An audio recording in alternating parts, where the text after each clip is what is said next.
जय जिनेन्द्र। मंगलाचरण करते हैं। नमो अरिहंताणं, नमो सिद्धाणं, नमो आयर्याणं, नमो उवच्छायाणं, नमो लोये सव्वसाहुणं। ऐसो पंच नमो यारो सव्व पावपणाशनो, मंगलारं च सव्वेसिं परममः वै मंगलम्।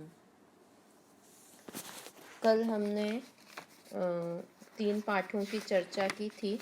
उसमें 4 मंगल, तीर्थंकर और भगवान और देव दर्शन।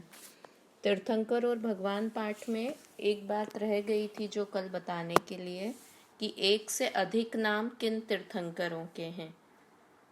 तो 3 तीर्थंकर, पहले ऋषभ देव जी का नाम आदिनाथ, 9वें पुष्पदंत जी का नाम सुविधिनाथ और 24वें महावीर स्वामी जी के 4 नाम वर्धमान, वीर, अतिवीर और सन्मति।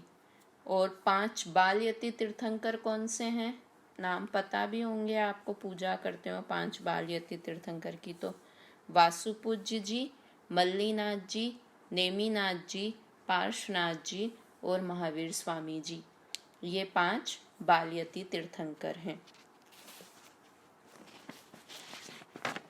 अब आज हमको पाठ 5वां है जीव और अजीव, उसका रिवीजन करना है।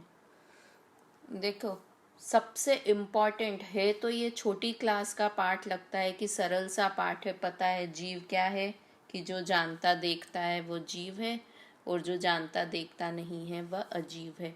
पर अगर इतनी सी पहचान हो जाए ना कि जीव क्या है और अजीव क्या है, तो समझो हमने सारी जिनवाणी पढ़ ली। एक बहुत अच्छी गाथा आती है, स्टोप देश की है शायद। जीव जुदा पुद्गल जुदा, यही तत्व का सार, और कछु व्याख्यान है याही का विस्तार। जितनी भी जिनवाणी है, सब में क्या बताया गया है कि मैं जीव हूँ, इतना हमें पता करना है।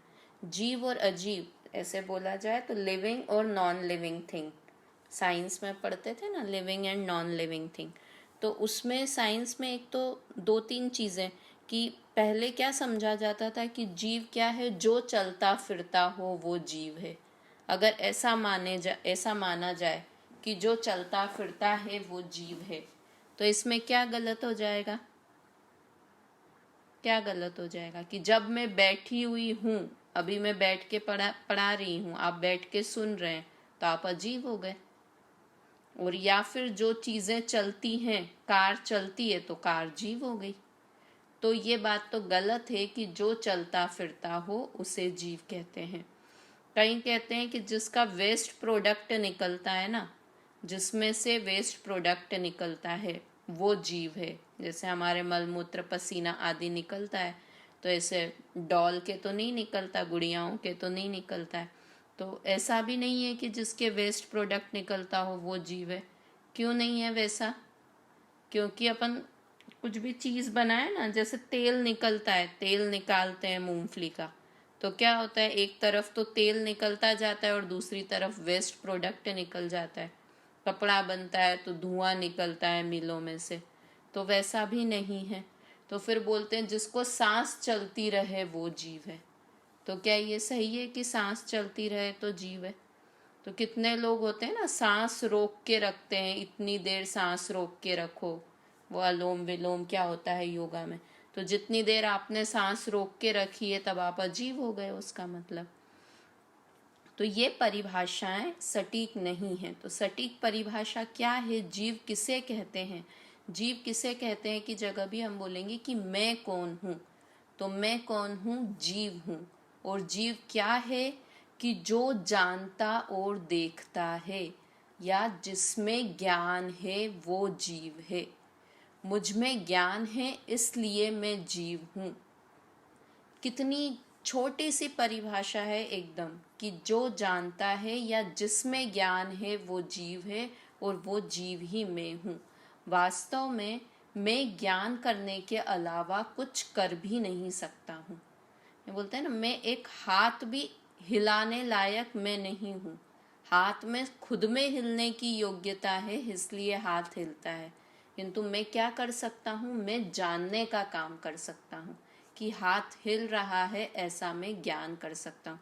यहाँ पर 3 चीज़ें दी हुई है, ये एकदम अंतिम 15वां पेज या आपकी बुक में जो भी है कि मैं जीव हूँ, शरीर अजीव है। ये जीव द्रव्य की बात हुई कि मैं जीव द्रव्य हूँ और ये शरीर है। शरीर का ही नाम क्यों लिया, सबका ले सकते हैं। मोबाइल है, ये अजीब है। टेबल कुर्सी है, ये अजीब है। पर्दा लगा हुआ है, ये अजीब है। तो ये सब अजीब हैं। और मैं कौन हूँ, मैं जीव हूँ। दूसरा है मुझ में ज्ञान है, शरीर में ज्ञान नहीं है। शरीर से कंपैरिजन क्यों कर रहे हैं, क्योंकि सबसे ज़्यादा हमें अपनापन का, या जहाँ पर हमको थोड़ी सी वो हो जाती है, कंफ्यूजन हो जाता है कि शरीर भी मैं हूँ। सबसे ज़्यादा क्लोज हमारे क्या होता है, हम किससे सबसे ज़्यादा क्लोज हैं, अपने परिवार वालों से, अपने पुत्र पुत्री से, किससे सबसे ज़्यादा क्लोज हैं, हम अपने शरीर से सबसे ज़्यादा क्लोज हैं। तो है ना कि सबसे ज़्यादा किसी से प्यार है तो अपने से ही है, तो शरीर से। तो वो शरीर भी वास्तव में मैं नहीं हूँ। क्यों नहीं हूँ मैं, क्योंकि मुझ में ज्ञान है और शरीर में ज्ञान नहीं है। शरीर में ज्ञान नहीं है ये बोला तो हम बोलते हैं कि शरीर में तो ज्ञान दिखता है कि आँखों से देखते हैं, कान से सुनते हैं। तो आँख में ज्ञान है कि नहीं है, आँख में ज्ञान है तभी तो हम आँखों से देख पाते हैं, कान से सुन पाते हैं, है ना, रसना इंद्री से चख पाते हैं। तो इनमें ज्ञान है। आँखों में कुछ ज्ञान है तो नहीं, आँख में ज्ञान नहीं है, ज्ञान तो जीव में है। आँख तो क्या है, एक खिड़की का काम करते हैं, क्योंकि आँख, नाक, कान, ये सब चीज़ें तो मुर्दों के भी होती है, किंतु वो कुछ ज्ञान देख जान नहीं पाते। क्यों नहीं देख जान पाते, क्योंकि उसमें आत्मा नहीं है, जीव नहीं है। देखने, जब हमको लग रहा है कि हम आँख से देख रहे हैं, उस समय भी हम वास्तव में किससे देख रहे हैं, ज्ञान से देख रहे हैं, ज्ञान से जान रहे हैं, पदार्थ को ज्ञान से जान रहे हैं। एक उस समय भी अपन ने जब ये पाठ पढ़ा था तब देखा था कि एक कलश बनाया जाए, एक मिट्टी का घड़ा है और उस घड़े में अंदर दिया रखा हुआ है और उस घड़े, मिट्टी के घड़े में 5 होल कर रखे हैं।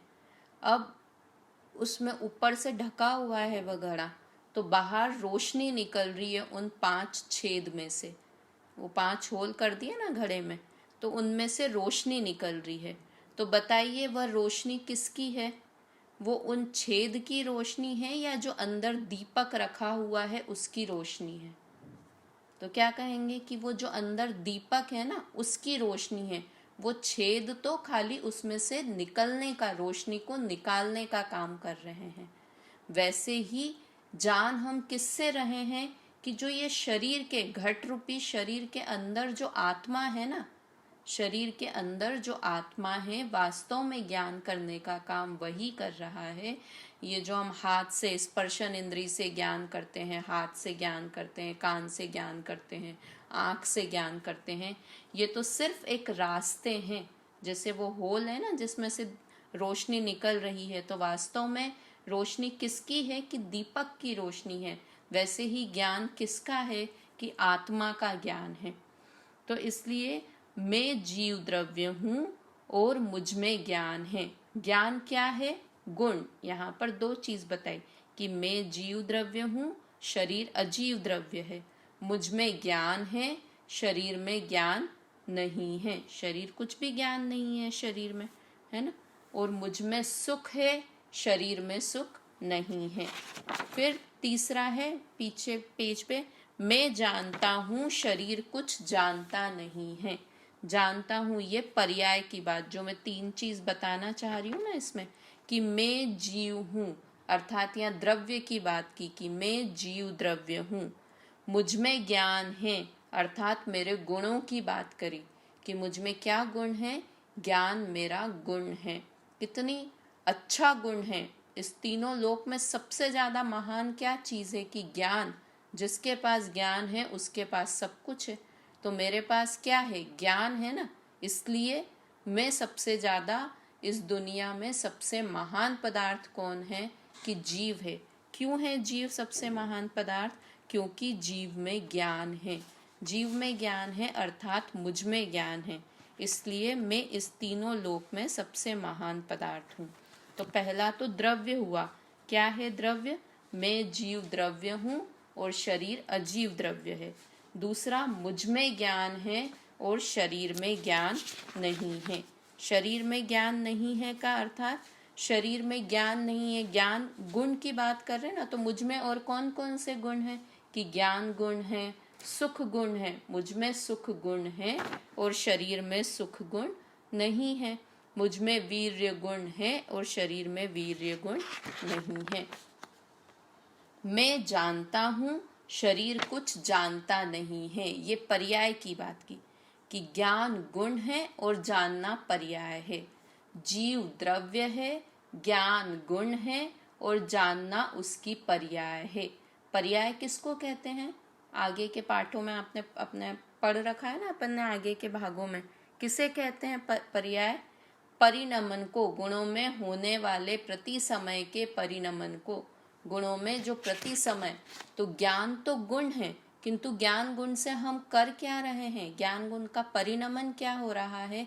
कि जानना जानना जानना। तो ज्ञान गुण का जो परिणमन है वह मेरी पर्याय है। जानना, प्रति समय जानना जानना जानना हो रहा है ना। एक समय भी ऐसा होता है कि जब हम जानने के बिना रहते हैं, एक समय भी सोते रहते हैं, उस समय हमारा ज्ञान गुण खत्म हो जाता है क्या? तब भी हमारे पास ज्ञान गुण रहता है और हमारा जानने का काम चलता रहता है। हमको हमारे क्षयोपशम में पकड़ में नहीं आ रहा। अगर ज्ञान नहीं हो ना, सोते समय अगर हमारा ज्ञान नष्ट हो जाए या हम जानने का काम नहीं करें, तो फिर सोने के समय हम जड़ हो गए, अजीव हो गए हम। तो ऐसा नहीं होता। तो जीव, मैं जीव हूँ और मेरा ज्ञान गुण है। कब ज्ञान गुण है? जानने के समय तो मुझ में ज्ञान है, सोने के समय मुझ में ज्ञान नहीं है। ऐसा है?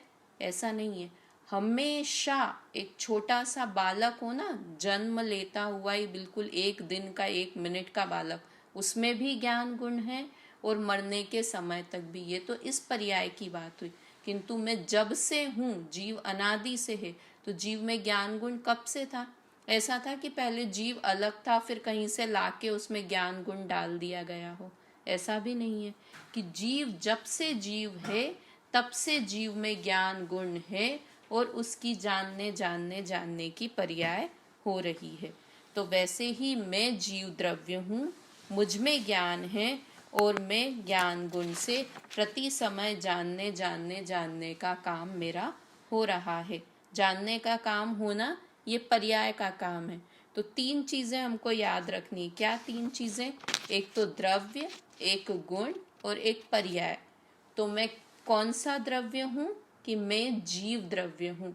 ये पाठ बहुत काम का है। ये नहीं समझ के लेना है कि ये तो बच्चों का पाठ है, परिभाषा है कि याद कर ली सिर्फ परिभाषा। वैसा नहीं है। ये वास्तव में जीवन में उतारने वाला पाठ जैसे पाठ है। तो क्या है? मैं जीव द्रव्य हूँ, पहली बात। दूसरा बात, मुझ में गुण क्या है? ज्ञान मेरा गुण है, सुख मेरा गुण है। तो ज्ञान मेरा गुण है। मैं द्रव्य है तो द्रव्य में गुण होते हैं। द्रव्य की परिभाषा क्या है? गुणों के समूह को द्रव्य कहते हैं। आगे के पाठ में आएगी, आपको याद होगी तो, नहीं तो बाद में रिवीजन करेंगे अपन आगे तक। तो मैं जीव द्रव्य हूँ, तो मुझ में सिर्फ एक ज्ञान गुण ही है। गुण तो बहुत सारे हैं, किंतु ज्ञान गुण ऐसा है कि जो पकड़ में आता है, जिससे जीव की पहचान होती है। जैसे बोलते हैं ना कि आप एक हैं, एक स्त्री हैं, आप एक महिला हैं, किंतु आपकी एक अलग से कुछ पहचान है। जैसे किसी के गाल पे मसा हुआ, तो वो क्या हुआ? उसकी एक अलग से पहचान हो गई। उसमें भी आँख है, नाक है, मुंह है, सब चीज़ें तो हैं, जैसी सब में है वैसी, किंतु एक उसकी स्पेशल क्वालिटी क्या है कि जिससे वो अलग सब में पहचान में आ जाए कि उनके मुंह पर एक मसा है, वो उनकी पहचान है। तो ऐसे ही मुझ में गुण तो बहुत सारे हैं। सुख, दर्शन, वीर्य, जीवत्व, प्रभुत्व शक्ति, विभुत्व शक्ति, ऐसे अनंत गुण हैं। अस्तित्व, वस्तुत्व, द्रव्यत्व, प्रमेयत्व, अपन ने जो पढ़े थे ना सामान्य गुण, तो ऐसे अनंत गुण मुझ में हैं, किंतु मेरी स्पेशलिटी किस चीज में है? स्पेशल क्या है कि जिससे जीव की पहचान होती है कि जीव में ज्ञान गुण है, उस ज्ञान गुण से जीव की पहचान होती है, अर्थात मेरी पहचान होती है। तो मैं जीव द्रव्य हूँ, ज्ञान मेरा गुण है, और मेरी पर्याय क्या है? जानना। पर्याय किसे कहते हैं? कि प्रति समय परिणमन, प्रति समय क्या हो रहा है? जानना जानना जानना, मैं कुछ न कुछ जान रहा हूँ। अभी मैं क्या जान रहा हूँ? जीव अजीव के पाठ को जान रहा हूँ। मैं कमरे में से बाहर निकली तो मैंने क्या जाना? कि जो मेरे सामने जो वस्तु आई वो जाना, फिर मैंने खाना बनाया तो वो जाना। मतलब प्रति समय जानने का काम हो रहा है, वह मेरी पर्याय है। ठीक है। और शरीर क्या है? शरीर अजीव है। शरीर को ही क्यों लिया? वास्तव में सब पुद्गल है, किंतु यहाँ शरीर की बात अलग से क्यों कर रहे हैं? क्योंकि हम सबसे ज्यादा क्लोज रिलेशन हमारा शरीर के साथ है। तो मैं तो जीव हूँ और ये शरीर कैसा है? अजीव है। तो दोनों बिल्कुल भिन्न भिन्न चीजें हो गई। अब हमारे शरीर में कोई रोग हो जाए, कोरोना ही हो जाए, तो हमको दुखी होना है? क्यों नहीं होना है? क्योंकि मैं तो जीव हूं और ये शरीर अजीव है। ये सिर्फ मेरे साथ में है, एक क्षेत्रावगाह में है, किंतु मैं और ये दोनों भिन्न भिन्न चीजें हैं। जितना इसे अपना मानेंगे ना, उतने ज्यादा दुखी रहेंगे। एक बार इसको पड़ोसी मानना शुरू कर दो। ऐसे बोलते हैं, शरीर को पड़ोसी की तरह शरीर के साथ रहना चाहिए। हम जितना इसको अपना मान मान के रहेंगे ना, उतने ज्यादा दुखी रहेंगे। तो ये शरीर कैसा है? अजीव है। शरीर में ज्ञान नहीं है और मुझ में ज्ञान है। किंतु हमको लग रहा था ना वही कि शरीर से हम देखते हैं, छू के हम देखते हैं, आंख से हम देखते हैं। तो हमने वो घड़े के उदाहरण से समझा कि शरीर में ज्ञान नहीं है, वो तो खिड़कियों का काम करता है। ज्ञान वास्तव में किस में से आता है? आत्मा में से आता है, जीव में से आता है। और तीसरा, मैं जानता हूँ और शरीर कुछ भी जानता देखता नहीं है। और एक और जो यह मुझ में ज्ञान है, इसके साथ हम एक और ले सकते हैं, मुझ में सुख दुख। जीव सुख दुख का अनुभव करता है और अजीव सुख दुख का अनुभव नहीं करता। हम पहचान कैसे करें कि मैं तो जीव हूँ, अन्य जीव है कि नहीं है? तो कैसे हैं कि जो जो सुख दुख का अनुभव करते हैं वो सब जीव, वो सभी जीव हैं। ऐसे इसीलिए बोलते हैं ना, पेड़ जीव है। कि कैसे है जीव? क्योंकि पेड़ को भी सुख दुख का अनुभव होता है। साइंटिस्ट आजकल ये सब चीजें बताते हैं ना कि आप एक पौधा भी लगाओ, उसे आप आपके हाथ से पानी दो, उसे अपना करो, तो वो बहुत विकसित होगा, क्योंकि उसको वाइब्रेशन समझ में आते हैं। वो समझता है कि ये मेरे हैं, ये अपने हैं। बहुत सारी रिसर्च आई थी बीच में भी, और एक आध बार की घर के सब जो मेन लोग थे वो चले गए, नौकर था, वो पानी दे रहा था रोज पेड़ों में, फिर भी वो मुरझा गया। तो क्यों मुरझा गया? कि उसे वो अपनापन नहीं लग रहा था जो उसको परिवार मेंबर्स के साथ में अपनापन था। ऐसे बहुत सारी चीजें, मतलब वो भी सुख दुख का अनुभव करता है। कुत्ते वगैरह, तो ये सब चीजें हम देखते ही हैं, पेट एनिमल्स जितने भी हो जाते हैं। तो जो सुख दुख का अनुभव करता है वो सब जीव हैं। इसलिए जब हमको ये बात पता चल जाए कि ये सुख दुख का अनुभव हर जीव को होता है, तो हमारे कभी ऐसे परिणाम होंगे कि हमारी वजह से कोई दूसरा दुखी हो? क्यों नहीं होंगे? क्योंकि हमें लगेगा कि जैसे मुझे सुख दुख का अनुभव होता है, वैसा ही सामने वाले को भी सुख दुख का अनुभव होता है। जैसे मैं जीव हूँ, वैसे ही सामने वाला भी जीव है। हम क्यों नहीं करते हैं मांस भक्षण? क्यों नहीं करते हैं? क्यों नहीं करते हैं? क्योंकि हम ये समझते हैं कि जैसे मैं जीव हूँ, मुझ में सुख दुख होता है, वैसे ही अगर मैं मछली को मारकर उसे खाऊंगा या किसी भी मांस को खाऊंगा, तो उसे भी सुख दुख का अनुभव होगा। मरता है या नहीं मरता है वो दूसरी बात है। कि वो बोलते हैं ना, आजकल ये लॉजिक लगाते हैं कि हम मारते थोड़ी हैं, मरी हुई थी मछली तो हमने उसको खा लिया, तो हमको कहाँ पाप लगा उस चीज का। आलू के लिए भी यही बोलते हैं कि वो तो हम खाएं या नहीं खाएं, उसमें तो निगोदिया जीव हैं और एक श्वास में 18 बार जन्मते और मरते हैं, तो हम उसे खाएं कि नहीं खाएं, वो तो वैसे भी मरने वाले। तो जीने मरने से सवाल नहीं है, किंतु हमारे कारण वो सुखी और दुखी होते हैं, हमारे कारण वो दुखी हो रहे हैं, वो उसमें मेन क्राइटेरिया है। तो इसलिए ही कि मैं जीव हूँ, मुझ में ज्ञान है और मैं सुख दुख का अनुभव करता हूँ, उसी तरह दूसरा भी व्यक्ति जीव है, उसमें भी ज्ञान है, वो भी सुख और दुख का अनुभव करता है, तो उसके साथ हमारे कभी भी परिणाम खराब नहीं होंगे। ठीक है, तो ये वाला पाठ इस तरह से हुआ। एक बार आप पाठ रीड करना चाहें तो कर लीजिएगा। और जीव अजीव को पहचानने से क्या लाभ है कि जीव अजीव का ज्ञान करके हम स्वयं भगवान बन सकते हैं। अभी भी अपन ने बात की ना कि ये सिर्फ पाठ, छोटा पाठ लगता है, किंतु वास्तव में बहुत भाव है। अगर हमने इतना ही समझ लिया ना कि मैं जीव हूँ और मुझ में ज्ञान है, तो समझो हमने समय सार ग्रंथ पढ़ लिया। तो हम प्रति समय इस चीज का स्मरण हमारे अंदर रहे कि मैं जीव हूँ और मैं क्या कर सकता हूँ कि मैं सिर्फ जान देख सकता हूँ, बस यही मैं कर सकता हूँ और बाकी मैं कुछ भी नहीं कर सकता। इस तरह हमारा ये पाठ 5वां हुआ। पाठ 6 है दिनचर्या। दिनचर्या में इसमें तो एक बालक की दिनचर्या बताई थी कि सुबह उठ के दांत साफ करना चाहिए, नहाना धोना चाहिए और वो सब।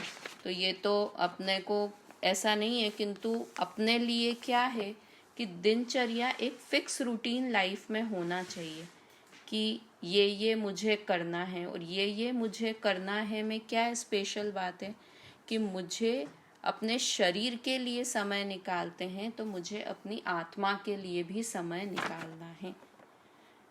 अब ये देखो, ऐसे तो स्वाध्याय करने का कोई टाइम नहीं, कितने भी घंटे कर सकते हैं स्वाध्याय, 3 घंटे करें, 4 घंटे करें, 5 घंटे करें, किंतु कम से कम 1 घंटा तो स्वाध्याय करना ही चाहिए। पहले मैंने कहा ना, पूजा करना और स्वाध्याय करने में क्या अंतर है। बहुत सारे व्हाट्सएप पे मैसेजेस भी आ जाते हैं कि पूजा करना और स्वाध्याय करने में क्या अंतर है। कि पूजा में तो हम भगवान को बता रहे हैं कि आप ऐसे हैं, आप ऐसे हैं, या मैं ऐसा दुखी हूँ, अपनी बात उन्हें कह रहे हैं। किंतु स्वाध्याय में क्या करते हैं, जो भगवान ने बात कही है उस बात को हम सुन रहे हैं। हम डॉक्टर के पास जाएं, है ना, तो डॉक्टर के पास जाके सिर्फ अपना दुखड़ा रोकर आ जाएं कि मुझे ऐसे सर दर्द होता है, रात में मेरे पैरों में दर्द होता है, मेरे हाथ में झुनझुनी आती है, ऐसे सुन्न हो जाता है, ऐसा होता है, मेरे बाल सफ़ेद हो रहे हैं, मेरे बाल इतने खिर रहे हैं, जो भी बात है अपनी पूरी बात कह दें। और जब डॉक्टर का कुछ कहने का नंबर आए कि आपके पैर दुखते हैं तो आप ये करो, ये खाओ, जब उनके कहने की बात आए तब तो हम कहें कि हमारा टाइम हो गया है, अब हम जा रहे हैं। तो ऐसा नहीं होना चाहिए ना। तो इसी तरह से हम भगवान के पास जाएं, अपने सारे दुख, अपनी सारी बातें कि आप इतने महान हैं, आप ऐसे हैं, पूरी पूजा करके स्तुति करके आ जाएं। किंतु जो भगवान हमसे कहना चाहते हैं कि मैं जीव, आप जीव हो, आप में ज्ञान है, या इस तरह हमें खाना चाहिए, जो चरणानी योग के ग्रंथों में बात है। तो इसलिए स्वाध्याय अपने जीवन में होना ही होना चाहिए, है ना। तो कैसे भी समय निकाल के शरीर की, जो ये दिनचर्या की बात है, तो शरीर के लिए भी समय होना ही चाहिए कि थोड़ी हम अपने शरीर घूमना, वॉकिंग करें, एक्सरसाइज, क्योंकि शरीर स्वस्थ होगा तो ही हम कुछ धर्म भी तभी कर पाएंगे। कि बिल्कुल शरीर का तो ध्यान है ही नहीं, हमारे शरीर में बिल्कुल ताकत नहीं है, किंतु फिर भी हमको एकाशना करना है, फिर भी हमको उपवास करना है। तो अगर हमने कर भी लिया, किंतु फिर भी हम उस समय हमने एकाशना कर तो लिया, किंतु रात तक इतनी वीकनेस आ गई हमको कि हमारे परिणाम ही खराब होने लग गए। तो अपने शरीर की स्थिति देखकर, अपने शरीर की योग्यता देखकर शरीर का भी ध्यान रखना है, किंतु साथ में आत्मा का भी ध्यान रखना है। और ये जो देव दर्शन आदि जो दूसरी चीज़ें हैं वो तो करनी ही करनी है। इस पाठ में एक मेन बात थी कि क्या हमारा मन भी अशुद्ध होता है। मिला आप लोगों को? ये सुरेश का प्रश्न है कि क्या मन भी अशुद्ध होता है। तो उसमें क्या लिखा है, हाँ भाई, जिस तरह बाह्य गंदगी हमारे शरीर को गंदा कर देती है, उसी प्रकार मोह राग द्वेष आदि विकारी भावों से हमारा मन गंदा हो जाता है। और जिस प्रकार स्नान मंजन आदि से हमारी देह साफ हो जाती है, उसी प्रकार आत्मा और परमात्मा का चिंतन करने से हमारा मन पवित्र हो जाता है। हमें अंतर और बाहर दोनों की पवित्रता का ध्यान रखना चाहिए ना। ये कितनी अच्छी बात की कि शरीर की बाह्य गंदगी से हमारा शरीर गंदा हो जाता है, उसी प्रकार मोह राग द्वेष के विकारी भावों से हमारा मन अर्थात आत्मा गंदा हो जाता है ना। दिन रात शुभाशुभ भावों से मेरा व्यापार चला करता। प्रति समय एक मिनट भी हम परिणाम किए बिना नहीं रहते। वो पूरे समय या तो राग करेंगे या द्वेष करेंगे, मोह तो प्रति समय चलता ही रहता है। तो पूरा दिन ये करते रहते हैं, तो इससे हमारा आत्मा अशुद्ध हो जाता है। और शुद्ध कैसे होगा? कि आत्मा और परमात्मा का चिंतन करने से, कि हम विचार तो करें, दिन भर में एक बार भी हमको विचार तो आए कि मैं आत्मा हूँ, मैं ज्ञान करता हूँ, मुझ में जान अनंत गुण भरे हुए हैं। ऐसा दिन भर में एक बार तो विचार आए, और ऐसा विचार करने से हमारी आत्मा पवित्र होती है, हमारा मन पवित्र होता है। ठीक है, तो ये वाला पाठ हुआ। फिर पाठ 7 है आदिनाथ भगवान वाला पाठ। तो इसमें भक्तामर जी में किसकी स्तुति की गई है? आदिनाथ भगवान की स्तुति की गई है। अब हमने जो इस समय देखा था कि हमको विशेष ध्यान रखना होता है कि हमारे भगवान कब से भगवान कहलाए, कि जो पहले तो वे हमारे ही तरह के थे, किंतु बाद में जब उन्होंने पुरुषार्थ किया तब उन्होंने वीतरागता और सर्वज्ञता प्राप्त की। हमने नमोकार मंत्र के भी पाठ में कहा था कि हमारा धर्म व्यक्ति प्रधान नहीं है, गुण प्रधान है, गुणों पे विशेष महत्व है। तो आदिनाथ भगवान क्यों हैं हमारे? क्योंकि उनमें वीतरागता, सर्वज्ञता आदि गुण हैं। वीतरागता सबसे बड़ा गुण है कि वीतरागता उनमें है, इसलिए वे हमारे भगवान हैं। वे राजकुमार थे, वे राजा थे, इसलिए वे हमारे भगवान हैं। ऐसे वो आती है ना, ये आप्तमीमांसा वाली स्तुति, उसमें यह है कि आपके पास इतना बाह्य वैभव है, आपके पास ये जो 8 प्रातिहार्य हैं, आपका समव शरण लगता है, छत्र है, चमर है, आप अंतरिक्ष में विराजित होते हैं, इसलिए मैं आपकी पूजा करता हूँ। तो बोलते नहीं, इसलिए आप महान नहीं है, क्योंकि ये तो मायावी लोग भी, कोई चमत्कारी व्यक्ति हो, किसी को चमत्कार हो जाए, व्यंतर देव की बात पड़ी थी जैसे अपन ने, कोई भी इस तरह का चमत्कार कर सकते हैं देव, तो इसलिए आप महान नहीं हैं। तो हमारे भगवान महान क्यों हैं? क्योंकि उनमें वीतरागता है, वो किसी से भी राग भी नहीं करते हैं, द्वेष भी नहीं करते हैं। तो इसलिए आदिनाथ हमारे भगवान क्यों हैं? क्योंकि उन्होंने अपने पुरुषार्थ से वीतरागता और सर्वज्ञता को प्राप्त किया था। उनका जन्म कहाँ हुआ था? अयोध्या नगरी में। उनके माता पिता कौन थे? राजा नाभिराय और रानी मरु देवी उनकी माता थी। ये किसकी बात कर रहे हैं हम? बालक आदिनाथ की बात कर रहे हैं। भगवान के माता पिता नहीं थे। जब ये बालक अवस्था में थे तब उनके राजा नाभिराय पिता थे और रानी मरु देवी उनकी माता थी। इस समय हमने ये भी बात की थी कि 5 कल्याणक होते हैं जब तीर्थंकर होते हैं। ये प्रथम तीर्थंकर थे आदिनाथ। आदि मतलब शुरुआत होना, तो सबसे शुरू के तीर्थंकर थे। और इनका दूसरा नाम, वास्तव में ओरिजिनल नाम क्या था इनका? ऋषभ देव, जो इनके माता पिता ने इन्हें दिया था। आदिनाथ, तो जब ये तीर्थंकर, प्रथम तीर्थंकर हो गए, तब इनका नाम आदिनाथ हुआ। 5 कल्याणक होते हैं इनके। पहला कौन सा होता है? गर्भ कल्याणक। जब गर्भ में आते हैं, गर्भ में आने के भी पूर्व से, कितने पूर्व से? 6 माह, 9, 10, 11, 12, 13, 14, 15, 6 माह पूर्व से रत्न की वर्षा देव करने लगते हैं। तो समझ में आ जाते हैं, मतलब इतने महान पुरुष का जन्म होना है, इसलिए गर्भ में आने के भी 6 महीने पहले से। और फिर जब गर्भ के 9 महीने, इस तरह 15 महीने देव रत्नों की वर्षा करते हैं। वहाँ पर जहाँ पे भगवान का जन्म, तीर्थंकर का जन्म होने वाला होता है, वहाँ किसी भी तरह की कोई गरीबी, कोई दुख किसी को नहीं होता है, सर्वत्र शांति ही शांति का वातावरण रहता है। तो ऐसा पहला गर्भ कल्याणक होता है। फिर जन्म कल्याणक, ये सब देव मनाने के लिए आते हैं, भगवान का गर्भ कल्याणक और जन्म कल्याणक।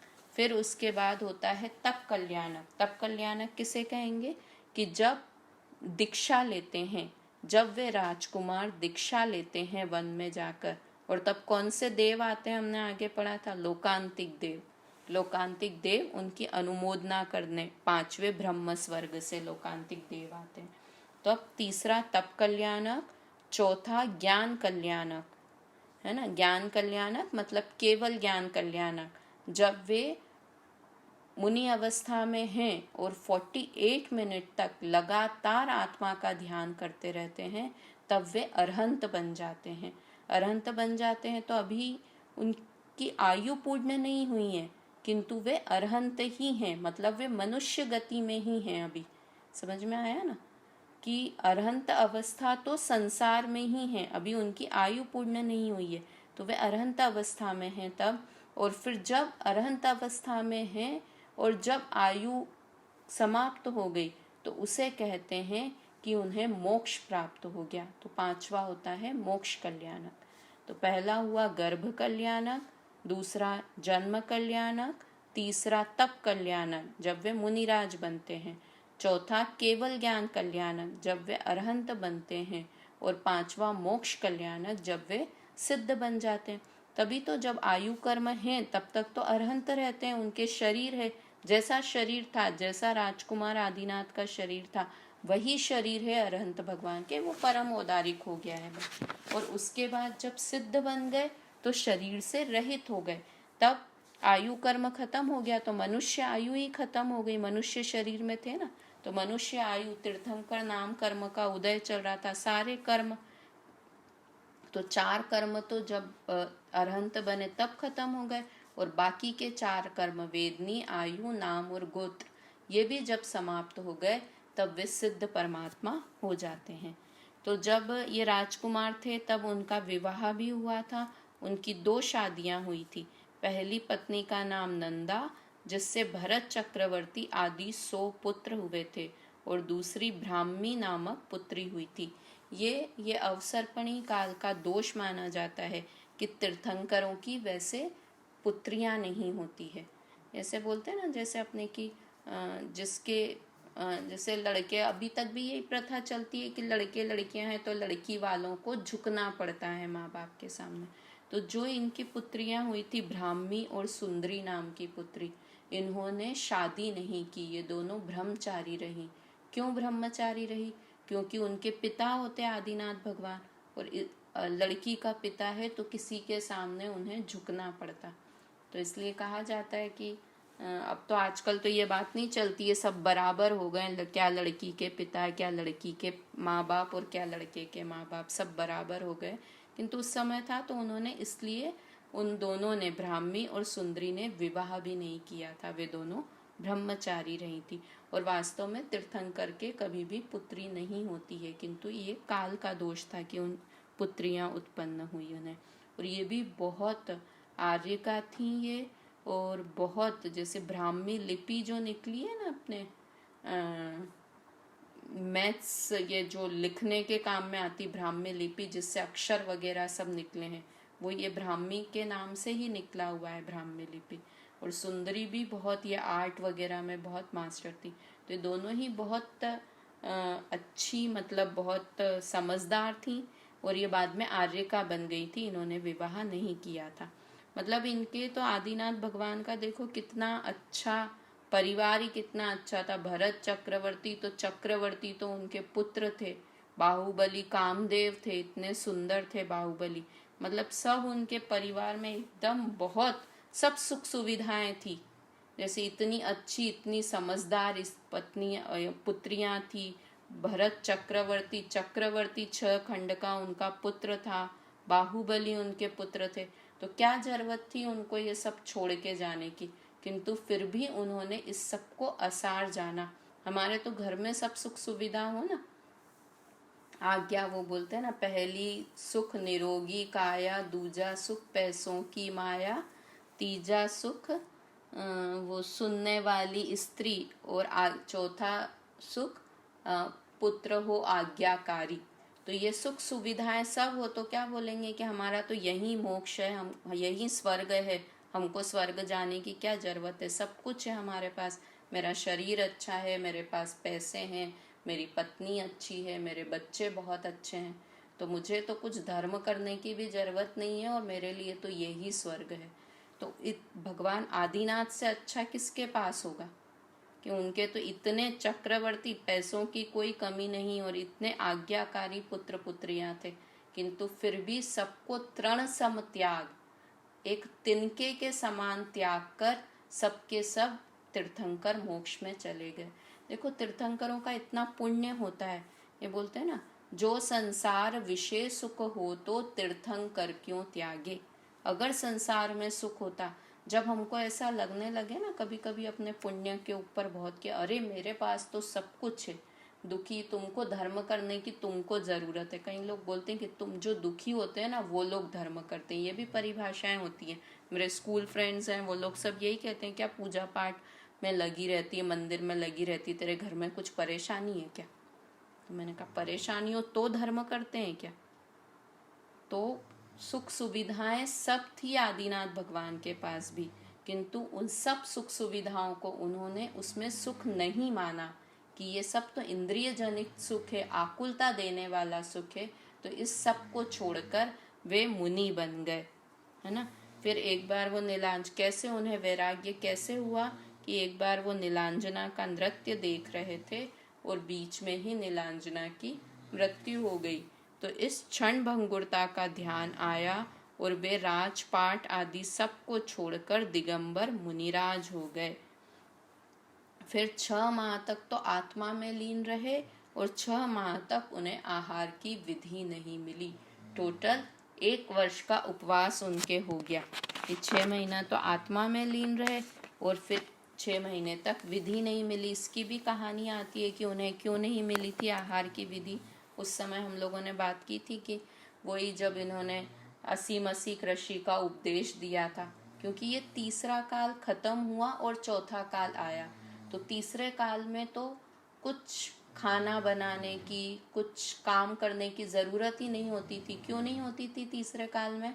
अपन ने पढ़ा था अभी 3 लोक वाले पाठ में, क्योंकि उस समय भोग भूमि थी। तो भोग भूमि थी इसलिए कुछ करने की आवश्यकता ही नहीं थी। तो तीसरा काल खत्म हुआ और चौथा काल आया। तो आदिनाथ भगवान को ये सारी बातें, जब वो राजकुमार थे, भगवान ये सारी शिक्षाएं नहीं देते। भगवान होते और वो 80 कृषि का उपदेश देते तो फिर वे हमारे भगवान नहीं, क्योंकि भगवान हिंसा की चीज़ों का, और भगवान तो वीतरागी हैं, तुमको खाना मिल रहा है नहीं मिल रहा है उससे उन्हें क्या फर्क पड़ रहा है। किंतु जब वो राज्य अवस्था में थे, राजा थे, तब उनका कर्तव्य था कि वे अपनी प्रजा का ध्यान रखें। तो सब उनके पास आए कि ये पेड़ तो सूखने लग गए हैं, कल्प वृक्ष जिनसे वो सब मांगते थे तो सूखने लगे, अब हम खाएं क्या, बच्चे रोते हैं, खाने को नहीं मिल रहा है। तो पहनने के लिए कपड़े, पहले तो जाके पेड़ से बोला कपड़े मिल जाओ तो कपड़े मिल जाते थे। तो सारी खेती करेंगे तभी तो कपास उगेगा, तभी कॉटन होगी और उससे कपड़े बनेंगे। तो उन्होंने 80 कृषि का उपदेश दिया था, आदिनाथ भगवान ने ही। आदिनाथ राजकुमार ने, भगवान की बात, आदिनाथ राजा ने, राजा ऋषभ देव ने, है ना, सही शब्द क्या है, राजा ऋषभ देव ने। भगवान आदिनाथ ने 80 कृषि का उपदेश नहीं दिया था, राजा ऋषभ देव ने उपदेश दिया था। और उस समय उन्होंने वो कहा था कि बैलों के मुंह पे कपड़ा लगा देना, क्योंकि नहीं तो वे तुम्हारा अनाज खाएंगी, और कपड़ा लगाने को बोला, और उन्होंने कपड़ा हटाने को नहीं बोला था, मुंह पे से बांधने का। तो उस समय इस तरह का उन्हें कर्म बंधन हो गया कि उन्हें भी 6 माह के लिए आहार की विधि नहीं मिली। क्यों नहीं मिली थी? क्योंकि वे फर्स्ट थे। जब मुनि बने ऋषभदेव, तब उनके साथ में और भी राजा ने मुनि दीक्षाएं धारण की, किंतु ये तो आत्मा की साधना में 6 महीने के लिए बैठ गए, और जो साथ में राजा वगैरह था उनको सबको भूख लगी। तो अब क्या करें, और किसी को भी विधि नहीं आती थी आहार लेने के लिए, और न तो किसी को लेने की आती थी और न ही किसी को देना आता था कि आहार कैसे दिया जाता है। तो उस समय कई जो अन्य धर्म तभी से हुए कि वो किसी ने अपने शरीर के ऊपर वो बांध लिया, क्या बोलते हैं, ये शेर की खाल वगैरह बांध ली ठंड से बचने के लिए। इस तरह अनेक अनेक तरह के रूप धारण कर लिए। तब देवों ने आके कहा कि तुम अन्य रूप धारण करके, अन्य धर्म करके ये सब काम करो, जैन धर्म में इस तरह से करना ये तो अलाउड नहीं है। तो तभी से अन्य धर्म भी सारे के सारे सत्ता में आए। जिसको जैसा उचित लगा उसने उस तरीके से अपना वेश बना लिया, सर्दी गर्मी से बचने के लिए, और खाने पीने के लिए भी अलग अलग तरह के सबने वो किए। फिर एट लास्ट उन्हें राजा श्रेयांस के यहाँ अक्षय तृतीया के दिन गन्ने के रस का आहार हुआ। फिर उसके बाद वो 1000 वर्ष तक मौन आत्म साधना करते रहे। ये भी एक इम्पॉर्टेंट बात थी कि जब तीर्थंकर मुनि अवस्था में होते हैं तब वे मौन रहते हैं। उस समय वे किसी भी तरह का धर्म उपदेश नहीं देते हैं। मौन क्यों रहते हैं? क्योंकि वे अपना अधिक से अधिक समय आत्म साधना में बिताते हैं।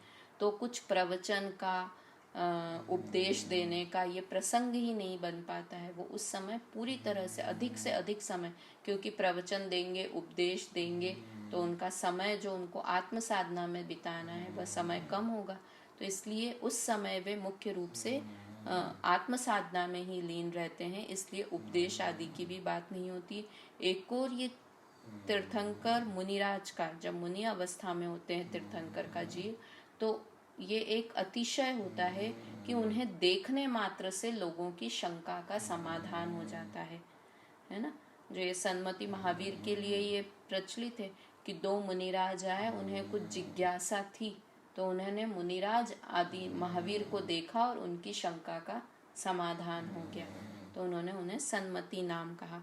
तो इस तरह से सभी तीर्थंकरों का ये होता है कि उन्हें देखने मात्र से जिस जीव को जो भी शंका हो, भव संबंधी शंका हो, आत्मा संबंधी शंका हो, वो सब शंकाओं का समाधान मुनिराज को देखने से हो जाता है। तो वे मौन आत्म साधना में लीन रहते थे और फिर 1000 वर्ष के बाद उन्हें केवल ज्ञान की प्राप्ति हुई, अर्थात उन्हें अरहंत अवस्था की प्राप्ति हुई। और फिर समोशरण में उनका उपदेश हुआ और उसके बाद उन्होंने मोक्ष की प्राप्ति की। ठीक है, तो इस तरह से ये आदिनाथ भगवान का पाठ हमने इसमें पढ़ा था, अक्षय तृतीया का। इसमें यही 2-3 की 5 कल्याणक कौन से होते हैं ये हमें ध्यान में रहे। अरहंत अवस्था क्या होती है, सिद्ध अवस्था कैसी होती है, ये सब मुख्य बात थी। और अब कल से ये अंतिम वाला हम मेरा धाम एक साथ बोलते हैं, आपके पास जिनवाणी हो तो। और अब कल से हम भाग 2 शुरू करेंगे।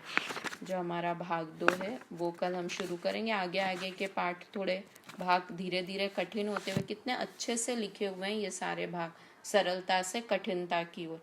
धीरे धीरे अभी हम वीतराग 3 में है, आगे वीतराग 2 में है। वीतराग 3 तत्व ज्ञान वगैरह में 4 अभाव, 5 भाव, क्रमबद्ध पर्याय, बहुत ही अच्छे अच्छे पाठ हमारे अभी आगे आने हैं। चलिए एक बार ये पाठ 8 है, मेरा धाम, आप भी साथ में बोलिए। शुद्धात्म है मेरा नाम, मात्र जानना मेरा काम, मुक्तिपुरी है मेरा धाम, मिलता जहाँ पूर्ण विश्राम। जहाँ भूख का नाम नहीं है, जहाँ प्यास का काम नहीं है, खांसी और जुकाम नहीं है, आदि व्याधि का नाम नहीं है। सतशिव सुंदर मेरा धाम, शुद्धात्म है मेरा नाम, मात्र जानना मेरा काम। स्वपर भेद विज्ञान करेंगे, निज आत्म का ध्यान धरेंगे, राग द्वेष का त्याग करेंगे, चिदानंद रस पान करेंगे। सब सुखदाता मेरा धाम, शुद्धात्म है मेरा नाम, मात्र जानना मेरा काम। तो क्या याद रखना है हमको कि मेरा नाम क्या है? शुद्धात्म, शुद्ध आत्मा ही मेरा नाम है। और जो भी हमने आज जीव अजीव पाठ में पढ़ा कि मेरा काम क्या है, सिर्फ जानना जानना और जानते रहना ही मेरा काम है, बाकी और मैं कुछ भी काम नहीं कर सकता हूँ। चलिए, जय जिनेंद्र।